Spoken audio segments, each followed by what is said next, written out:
What happens when two of country music's biggest personalities clash on live television in a way nobody saw coming? The Kelly Clarkson Show was supposed to be just another promotional stop for Jason Aldean. But what unfolded became one of the most talked about moments in daytime TV history.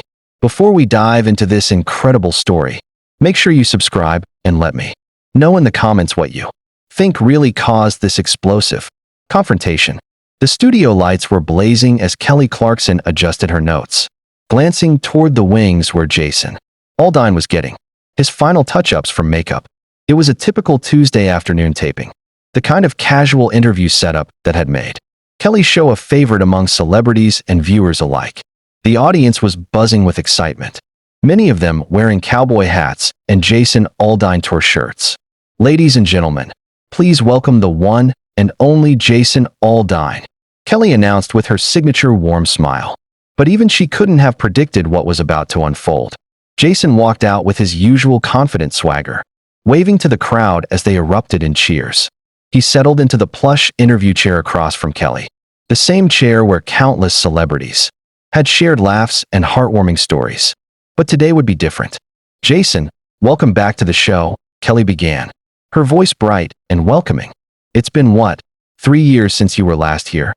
Something like that, Jason replied, his tone already carrying a slight edge that the cameras picked up, though the audience didn't notice. Time flies when you're actually out there, making real music instead of sitting behind a desk. Kelly's smile faltered for just a moment, but she recovered quickly. Well, you've certainly been busy. Your latest album has been getting a lot of attention, though not all of it has been positive. How do you respond to critics who say your recent work lacks the authenticity of your earlier stuff? Jason's jaw tightened visibly. You know, Kelly, I find it interesting that someone who built their career on a reality show would want to lecture me about authenticity. At least I write my own songs. The studio fell silent. Even the cameraman seemed to sense the shift in atmosphere. Kelly's professional demeanor remained intact, but her eyes flashed with something sharper. That's an interesting perspective, she said slowly. Though I think winning American Idol and then having a successful music career might give me some insight into what real talent looks like. But let's talk about your music. Your fans love the new direction, but some industry insiders are saying you've lost touch with your roots. Industry insiders? Jason scoffed, leaning back in his chair. You mean the same people in Nashville who think real country music died with Hank Williams? The same folks who probably told you that pop country was the future, back when you were trying to make it in that world before you gave up and went back to television. The audience began to murmur, sensing the tension crackling between the two stars. Kelly's fingers drummed once against her cards, a tell that regular viewers would recognize as her trying to maintain composure. I didn't give up on anything, Jason, she said, her voice still controlled but with steel underneath. I made choices about my career based on what made me happy and what allowed me to connect with people, something you might want to consider instead of alienating half your fan base with controversial statements. Controversial statements? Jason repeated, shaking his head. Is now having opinions considered controversial? I guess that's the world we live in now, where everybody has to walk on eggshells and pretend everything is sunshine and rainbows. No one's asking you to pretend anything. Kelly shot back, her media training beginning to crack. But there's a difference between having opinions and being deliberately divisive. Your recent comments about other artists, the industry, fans who don't agree with you. It's like you're trying to burn bridges. Jason leaned forward, his eyes narrowing. Maybe some bridges need to be burned. Kelly, maybe this whole industry needs to stop pretending that manufactured pop stars and reality show winners know what real music is supposed to sound like. The words hung in the air like a challenge. Kelly's face flushed red, but she kept her voice level. Manufactured pop stars. Is that what you think I am? Kelly asked, her voice steady but sharp, her eyes never leaving his. I think there's a big difference between earning your place in this business by playing dive bars and county fairs for years and getting handed a record deal because you can sing other people's songs on television. Jason replied slowly, his tone cold. Handed a record deal? Kelly's voice rose slightly, causing the studio audience to shift uncomfortably. Jason, do you have any idea what it takes to compete on a show like that? Do you think it's easy to perform in front of millions every week? To handle that pressure? To prove yourself over and over again? I'm sure it's very stressful, Jason said with barely concealed sarcasm. Almost as stressful as playing 300 shows a year in front of people who actually paid to be there, not people who got free tickets to fill seats for a TV show. The tension in the studio was now palpable. Crew members exchanged glances, unsure whether to intervene or let the situation play out. Kelly's producers frantically gestured from behind the cameras, but both stars seemed oblivious to everything except their escalating confrontation. You know what, Jason? Kelly said, setting down her note cards with deliberate precision. I've interviewed hundreds of artists on this show. Country, pop, rock, you name it. Most of them, even the ones I disagree with personally, show up with professionalism and respect. But you walked in here today with an attitude like you're doing me some kind of favor by being here. Maybe because I am. Jason shot back. Your ratings have been sliding, Kelly. Everyone knows it. Maybe having actual talent on your show instead of whatever Disney Channel refugee you usually book might help with that. The insult hit its mark. Kelly's composure finally cracked. Actual talent? You want to talk about actual talent, Jason? Let's talk about how your last 3 singles barely cracked the top 20.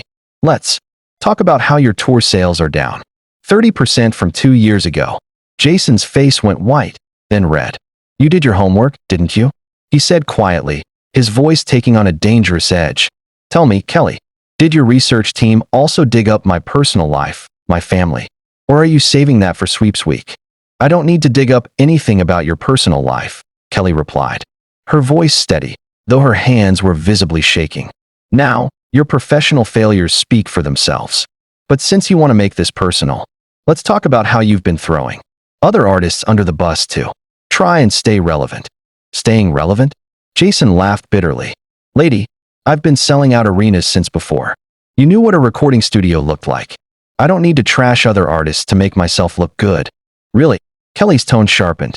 Because that's exactly what you've been doing for the past 6 months. Taking shots at younger artists. Criticizing the direction of country music. Acting like you're the guardian of authenticity. When your own music moves further away from traditional country with every album. Jason stood up abruptly, his chair rolling backward. The audience gasped, clearly not expecting such a dramatic escalation. You know what your problem is, Kelly? He said, his voice rising. You sit in this little bubble, interviewing people for 20 minutes, and think you understand their whole career, their whole life. Sit down, Jason, Kelly said firmly, also rising. You're on my show in my studio. If you can't handle a real conversation without throwing a tantrum, maybe you should think about that next time you criticize other people's professionalism. This isn't your studio, Kelly. Jason shot back, voice rising to match hers.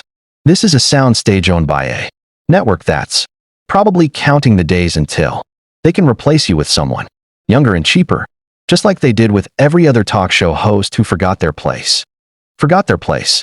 My place. Kelly's voice was tight, controlled, but the heat in her eyes told a different story. Jason, you're a guest on my show, and you've spent the entire interview being disrespectful and condescending. Disrespectful. Jason stepped closer to her desk, his voice booming now. You want to see disrespectful? Disrespectful is pretending this is some friendly chat when you clearly had an agenda the moment. I walked out here. I didn't ambush you with anything. Kelly shot back, moving around her desk to face him directly. I asked you legitimate questions about your career and your public statements. If you can't handle that, maybe you shouldn't be doing interviews at all. Maybe I shouldn't. Jason agreed, his tone turning ice cold. Maybe I should stick to venues where people actually appreciate real music instead of wasting my time with failed pop stars who think hosting a daytime talk show makes them music industry experts. The studio erupted in shocked murmurs from the audience. Several people stood up, phones already out and recording. Kelly's security team took a step forward, but she waved them back with a sharp gesture. Failed pop star. Kelly's voice was deadly quiet, but every word cut like a knife. Jason, I have sold more albums than you ever will. I've won more Grammys than you ever will. And I've done it without alienating half the music industry in the process. Grammys. Jason spat, his tone bitter. You mean those little gold statues? They hand out to whoever the record labels tell them to. Real impressive, Kelly. Really shows artistic integrity. At least I have some to show for my career, she shot back. What do you have? A bunch of songs about pickup trucks and beer that all sound the same? A fan base that's shrinking every year because you keep insulting anyone who doesn't worship the ground you walk on. Jason's hands clenched into fists at his sides. You don't know what you're talking about. You don't know anything about country music, about the fans, about what it takes to build something real in this business. I know enough to recognize a has-been when I see one, Kelly said, her voice cutting through the tension like a blade. I know enough to see that you're scared.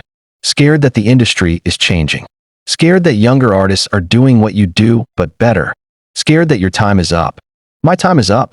Jason laughed, harsh and bitter. Kelly, you're a 40-year-old woman hosting a daytime talk show that nobody watches. Your music career ended years ago, and everybody knows it. At least I'm still making music that matters. Music that matters? Kelly stepped even closer, standing just a few feet away from him. Your last album was a commercial disaster. Critics hated it, fans ignored it, and radio stations stopped playing your singles. But sure, tell yourself it matters. The confrontation had reached a fever pitch. Both stars were breathing hard, faces flushed with anger and adrenaline. The studio audience was completely silent now, mesmerized by the spectacle unfolding before them. You want to know what really matters? Jason's voice dropped to a menacing whisper that somehow carried throughout the entire studio. What matters is that I built my career on my own talent, my own hard work. I didn't need a reality show to make me famous. I didn't need a team of songwriters to make me relevant. And look where that got you. Kelly whispered back, eyes blazing. Standing on my stage on my show, desperately trying to convince people you still matter while your career circles the drain. Security moved closer, ready to intervene. But both celebrities seemed locked in their bubble of mutual antagonism. You know what? The real tragedy is here, Kelly, Jason said slowly, his voice carrying a finality that sent chills through everyone watching. You used to be talented. You had something real to offer.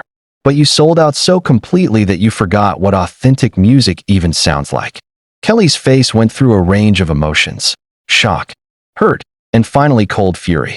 She stared at Jason for what felt like an eternity, her chest rising and falling as she processed the crushing blow he had just delivered. You want to talk about selling out, Jason? Let's talk about how you've spent the last 5 years desperately trying to appeal to demographics that will never accept you. Let's talk about how you've compromised everything you supposedly stood for just to chase streaming numbers and social media buzz. I've never compromised anything, Jason replied, but his voice lacked the conviction it had carried moments before.